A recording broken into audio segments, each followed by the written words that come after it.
It was 2 days before the Passover and the festival of unheaped bread. The chief priests and the scribes were looking away to arrest Jesus by stealth and kill him. For they said, "Not during the festival, or there may be a riot among the people." While he was at Bethany in the house of Simon, the leper who had sat at the table, a woman came with an alabaster jar, very costly ointment of nard, and she broke open the jar and poured the ointment on his head. But some there said to another in anger, "Why was the ointment wasted in this way? For this ointment could have been sold for more than 300 denarii, and the money given to the poor." They scolded her, but Jesus said, "Let her alone. Why do you trouble her? She has performed a good service for me. For you always have the poor with you, and you can show kindness to them whenever you wish. But you will not always have me. She has done what she could. She has anointed my body beforehand for its burial. Truly I tell you, wherever the good news is proclaimed in the whole world, what she has done will be told in remembrance of her." Then Judas Iscariot, who was there one of the 12, went to the chief priests in order to betray him to them. Then he heard there was a gently pleased and promised to give him money. So he began to look for an opportunity to betray him. On the first day of the unleavened bread, when the Passover lamb is sacrificed, his disciples said to Jesus, "Where do you want us to go and make the preparations for you to eat the Passover?" So he went to two of his disciples, saying to them, "Go into the city, and a man carrying a jar of water will meet you. Follow him. And wherever he enters, say to the owner of the house, 'The teacher asks, where is my guest room where I may eat the Passover with my disciples?' He will show you a large room upstairs, furnished and ready. Make preparations for us there." So his disciples set out and went to the city and found everything he has told them, and has prepared the Passover meal.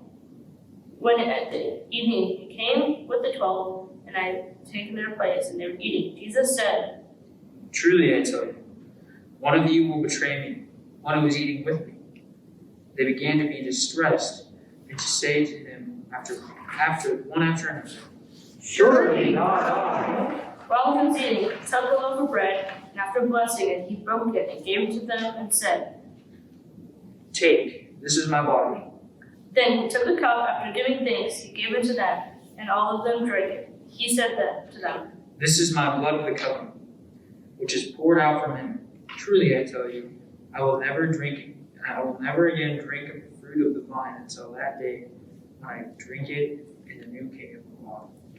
When they had sung the hymn, they went out to the Mount of Olives, and Jesus said to them, "You will all become deserters, for it is written, I will strike the shepherd, and the sheep will be scattered. And after I am raised up, I will go before you to Galilee."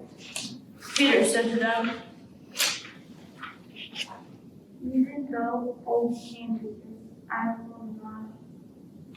Jesus said to them, "Truly I tell you, this day, this very night, before the cock crows twice, you will deny me 3 times. But Peter said vehemently, "Even though I must die with you, I will not deny you." All of them said the same. They went to a place called Gethsemane, and he said to his disciples, Sit here while I pray." he took with him Peter, James, and John, and began to be distressed and agony. He said to them, "I am deeply grieved, even to death remaining and keep awake." Going a little further, he threw himself on the ground and prayed that if it were possible, the hour might pass from him. He said, "Abba, Father, for you all things are possible. Remove this cup from me. Yet not what I want, but what you want." He came to them and found them sleeping. He said to Peter, "Simon, are you asleep? Could you not keep awake 1 hour? Keep awake and pray that you may not come into the time of trial. The spirit indeed is willing, the flesh is weak." Again, he went away and prayed, saying the same words, and once more he came and found them sleeping, with their eyes very heavy, and they did not come what to say to them. He came a third time and said to them, Are you still sleeping and taking your rest? Enough! The hour has come. The Son of Man is betrayed into the hands of sinners. Get up. Let us be gone. See, my betrayer is at hand. Immediately, while he was still speaking, Judas, one of the 12, arrived with him. They were with crowned with swords and cloaks, from the chief priests and scribes and the elders. Now the betrayer had given them a sign, saying, The one I will kiss is the man. Arrest him and lead him away under guard. So when he came, he went up to him at once and said, Rabbi. Judas kissed him. Then they laid hands on him and arrested him. But one of those who stood near drew his sword and struck the slave of his high priest, cutting off his ear. Then Jesus said to them, Have you come out with swords and clubs to arrest me as though I were a bandit?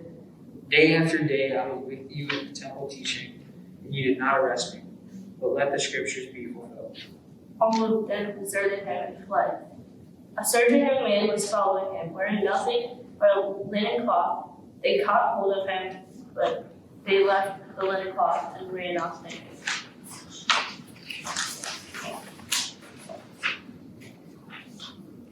They took Jesus to the high priest and all the chief priests and elders, and the scribes who assembled. Peter had followed them in distance. Right over the courtyard of the high priest, they were sitting with the guards, warming at the fire. Now the chief priests, the whole council, was looking for testimony against Jesus to put him to death, but they found none. For many gave false testimony against him. The testimony did not agree. Some stood up and gave false testimony against some, saying, We heard him say, I will destroy this temple that is made with hands, and in 3 days I will build another, not made with hands. But even on this point, the testimony did not agree. Then the high priest stood up before them and asked Jesus, Have you no answer? What is it that they testify against you? But he was silent and did not answer. Again, the high priest asked him, Are you the Messiah, the Son of the Blessed One? Jesus said, I am, and you will see the Son of Man seated at the right hand of power, and coming from the clouds of heaven. Then the high priest tore his clothes and said, Why do we still need witnesses? You've heard his blasphemy. What is your decision? All of them condemned him a deserving death. Some began to spit on him, blindfold him and strike him, saying to him, Prophecy. The guards took him down and took him over and beat him. While Peter was below in the courtyard, one of the servant girls, the high priest, came by. Then she saw Peter warming himself. She stared at him and said, You also were with Jesus, the man from Nazareth. but he denied it, saying, I do not know or understand what you are talking about. But then he went into the front court, and the cock crowed, and the servant girl began to say to the bystanders. This man is one of them. But again he denied it. Then a little while the bystanders said to Peter, Certainly you are one of them, for you are a Galilean. but he began to curse and swore an oath. I do not know this man who are you talking about. At that moment the cock crowed for the second time. Then Peter remembered that Jesus said to him, Before the cock crows twice, you will deny me 3 times. Then he broke down and wept. As soon as it was morning, the chief priests had a consultation with the elders and scribes, the whole council. They bound Jesus, led him away, and handed him over to the Pilate. Pilate asked him, Are you the king of the Jews? He answered him. You say so. Then the chief priests accused him of many things. Pilate asked him again, Have you no answer? See how many charges they bring against you. but Jesus made no further reply, so that the Pilate was amazed. Now, at the festival, he used to release a prisoner from them, anyone for whom they asked. Now, a man called Barnabas was in prison with the rebels who had committed murder during the execution. So the crowd came and began to ask Pilate, do for that according to the custom, and he answered them. Do you want me to release you for the King of the Jews? He realized that out of jealousy the chief priest had handed him, but the chief priest stirred up a crowd to him and to release Barnabas.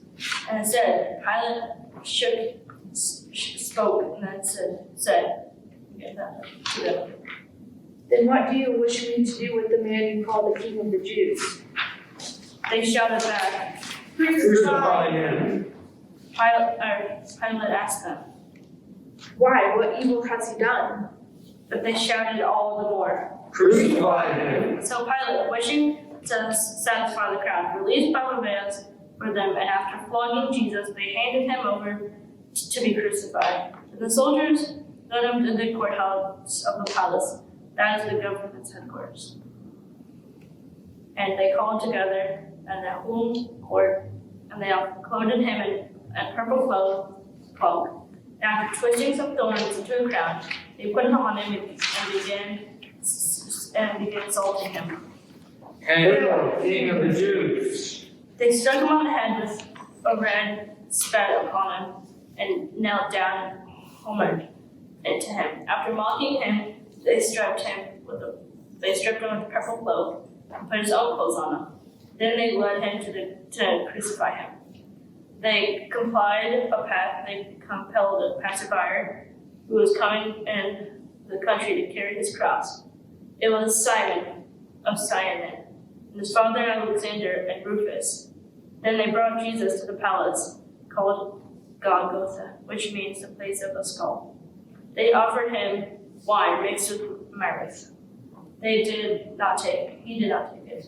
And they crucified him and divided his clothes among them, casting lots to decide what each should take. It was 9 o'clock in the morning when they crucified him. The inscription of the charge against him read, "The King of the Jews." And him they crucified 2 bandits, one of the right and one of the left. Those who passed by dared him, shaking their heads, saying, You who would destroy the temple in 3 days, save yourself and come down from the cross. In the same way, the chief priests, along with the scribes, were also mocking him among themselves and saying, He saved better. He did not save himself, but the Messiah, The King of Israel. come down from the cross now, so that we may see and believe. Those who were crucified with him also taunted him. When it was noon, darkness came over the whole land till 3 in the afternoon. At 3 o'clock, Jesus cried out with a loud voice, Eloi, Eloi, lema sabachthani. This means, my God, why have you forsaken me? But one of the bystanders heard it and said, Listen, he is calling for Elijah. Then someone ran, filled his sponge with sour wine, and put it on a stick and gave it to him to drink, saying, Wait, let us see whether Elijah will come to take him down. Then Jesus gave out a long cry and breathed his last. Then a circuit of the temple was torn in two, and top to bottom. Now there's a certainty. Who stood facing him saw that in this way he breathed his last and said, Truly, this man was God's son. There was also a woman looking on from a distance among them. Those were Mary Magdalene and Mary, the mother of James the younger, and the Jose and Salome. And then they were following him and provided for him when the Galilee. They also were many of the women who came up to Jerusalem. When everything had came and since it had the day of preparation, and the day before the Sabbath, Joseph and Amarita, a respected member of the council, who was Also himself, waiting his birth to the kingdom of God, went boldly to Pilate and asked him for the body of Jesus. And Pilate wondered if he were already dead, and summoning the temptation, he asked him whether he has been dead for some time. Then they learned this temptation that he was dead, and granted the body to Joseph. Then Joseph brought a linen cloth, and taking down the body, wrapped it in linen cloth, and laid it in the tomb that had been held out of the rock. He then rolled a stone against the door. Mary and Mary, the mother of Joseph, saw where the body was laid.